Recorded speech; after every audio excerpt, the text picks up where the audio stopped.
जय शिवराय शेतकरी बांधवांनो, आपणा सर्वांचं पुन्हा एकदा एका माहितीपूर्ण व्हिडिओमध्ये मनापासून सहर्ष स्वागत।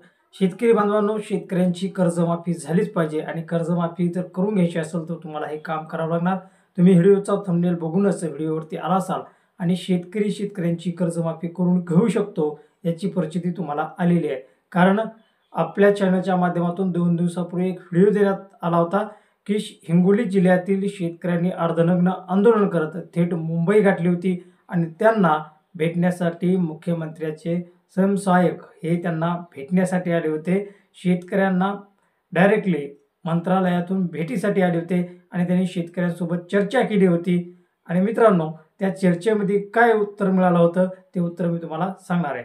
नमस्कार, मी गजानन गायकवाड आणि तुम्ही बघताय मराठी टार्गेट यूट्यूब चॅनल। आता मित्रांनो, तुम्ही म्हणसाल तर ते उत्तर तुम्ही या पहिल्याच व्हिडिओमध्ये दिलं आहे, पण मित्रांनो तुम्ही जर नवीन असाल तर तुम्हाला ते उत्तर माहिती पाहिजे। मुख्यमंत्री यांच्याकडून शेतकऱ्यांना सांगण्यात आले की येत्या 1 ते 1.5 महिन्यात आम्ही शेतकऱ्यांना कर्जमाफी देणार आहे। आणि मित्रांनो, येणारा जो महिना आहे त्याच महिन्यामध्ये महाराष्ट्राचा अर्थसंकल्प सादर केला जाणार आहे।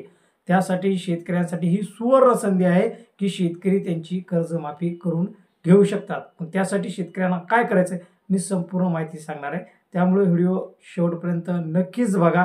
आणि हा व्हिडिओ अतिशय उपयुक्त आहे, तुम्हाला जास्त काही काम करायचं नाही, तुम्ही तुमची कर्जमाफी करून घेऊ शकता। पण मित्रांनो, काल महाराष्ट्राचे कृषी मंत्री माननीय माणिकराव कोकाटे साहेब बोलता बोलता त्यांची जीभ घसरली आणि ते म्हणाले की 1 रुपया हा भिकारी पण घेत नाही, आम्ही शेतकऱ्याला 1 रुपयात पीक विमा देतोय। म्हणजे शेतकऱ्याची तुलना त्यांनी भिकाऱ्यासोबत केली की काय असं इथे वाटतंय। मग विचार करा, कृषी मंत्री हे शेतकऱ्यांच्या बाजूने बोलत नाहीत, उपमुख्यमंत्री शेतकऱ्याच्या बाजूने बोलत नाहीत, मग शेतकऱ्यांनी त्यांची कर्जमाफी कशी करून घ्यायची? तर मित्रांनो, तुम्ही ज्या विधानसभेमध्ये येता त्या विधानसभेचे आमदार हे महायुतीचेच आमदार असतील तर त्यांना तुम्ही ग्रामपंचायत मार्फत लेखीपत्र द्या किंवा शेतकऱ्यांनी मिळून एक लेखीपत्र द्या की येत्या अर्थसंकल्पामध्ये बजेटमध्ये शेतकऱ्यांच्या कर्जमाफीची अंमलबजावणी करण्यात यावी, अन्यथा सरकारला याची खूप मोठी किंमत मोजावी लागेल।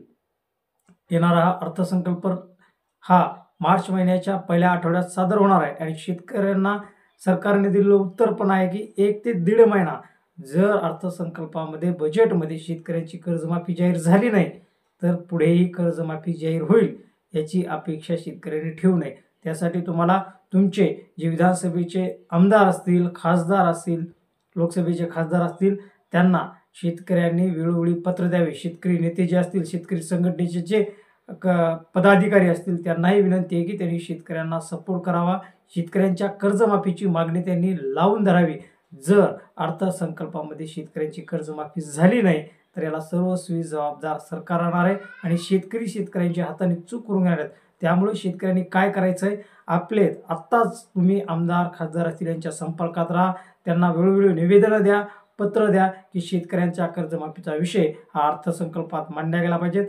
कारण अर्थसंकल्प मांडायच्या आधी महाराष्ट्राचे मुख्यमंत्री असतील, उपमुख्यमंत्री असतील, राज्याचे इतर जे मंत्री असतील त्या सर्व मंत्र्यांची एक बैठक होत असते आणि अर्थसंकल्पामध्ये कोणता विषय मांडायचा, कोणत्या विषयाला बजेटमध्ये घ्यायचं ही सर्व चर्चा होत असते। आणि जेव्हा जेव्हा तुम्ही जर हे निवेदन तुमच्या आमदार खासदारांना जर दिलं तर ते सांगतील की शेतकऱ्यांचा रोष खूप मोठ्या प्रमाणात वाढत आहे आणि त्यांची मागणी एकच आहे की शेतकऱ्यांची कर्जमाफी झालीच पाहिजे आणि या मागणीची ते अंमलबजावणी अर्थसंकल्पात करतील, अधिवेशनात ते मांडतील, बजेटमध्ये ते शेतकऱ्यांची कर्जमाफी घेतील। त्यामुळे शेतकऱ्यांनी लवकरात लवकर आपले आमदार असतील, खासदार असतील यांना निवेदनं द्या, पत्र द्या। शेतकरी संघटनेचे जे कार्यकर्ते असतील त्यांनाही विनंती आहे की तुम्ही लवकरात लवकर त्यांना भेटा, त्यांच्याशी चर्चा करा, त्यांना शेतकऱ्यांची समस्या सांगा आणि सरकारने दिलेला हा शब्द सरकारला पाळायला लावा आणि मार्च महिन्यामध्ये शेतकऱ्यांच्या कर्जमाफीचा हा शासन निर्णय निघालाच पाहिजे अशी काहीतरी परिस्थिती निर्माण करा। शेतकऱ्यांनो, कर्जमाफी मिळवायची असेल तर तुम्हाला एवढं काम करावंच लागेल, कारण हिंगोलीच्या शेतकऱ्यांनी अर्धनग्न आंदोलन हिंगोलीवरून मुंबईपर्यंत केलंय। त्यांना कर्जमाफी हवी आहे आणि शेतकऱ्यांना कर्जमाफी मिळालीच पाहिजे। त्यासाठी शेतकऱ्यांनी लवकरात लवकर हे काम करा, आमदार खासदार गाठा, त्यांना निवेदनं द्या, कारण सरकार शेतकऱ्यांच्या कर्जमाफी करण्याच्या मनस्थितीत नाही. महाराष्ट्राचे मुख्यमंत्री यांनी हिवाळी अधिवेशन संपल्यानंतर सांगितलं होतं की आम्ही कर्जमाफी करणारच आहोत, पण त्यानंतर त्यांनी कुठेही 1 ते 2 महिना झालं वक्तव्य केलेलं नाही. त्यामुळे जर तुम्हाला कर्जमाफी करून घ्यायची असेल तर तुम्हाला आता जवळचा पर्याय तुमच्या तालुका लेवलचे विधानसभेचे जे आमदार असतील त्यांना तुम्ही निवेदन द्या, पत्र द्या आणि येणाऱ्या अर्थसंकल्पात बजेटमध्ये कर्जमाफीची अंमलबजावणी करायला लावा. तर मित्रांनो, अशा प्रकारे तुम्ही तुमची कर्जमाफीचा जो मुद्दा आहे तो लावून धरा. शेतकऱ्यांनी वेळोवेळी सरकारला जागं करा की तुम्ही कर्जमाफीचं आश्वासन दिलं, तुम्हाला ती कर्जमाफी करावीच लागणार. मित्रांनो, हा व्हिडिओ कसा वाटला कमेंट बॉक्समध्ये नक्कीच सांगा. आणि मित्रांनो, अशाच शेती, माती आणि संस्कृतीसाठी आणि कर्जमाफीच्या अपडेटसाठी आपल्या यूट्यूब चॅनलला सबस्क्राईब करायला विसरू नका. भेटूयात मित्रांनो पुढील अपडेट, पुढील माहितीमध्ये. तोपर्यंत जय हिंद, जय महाराष्ट्र.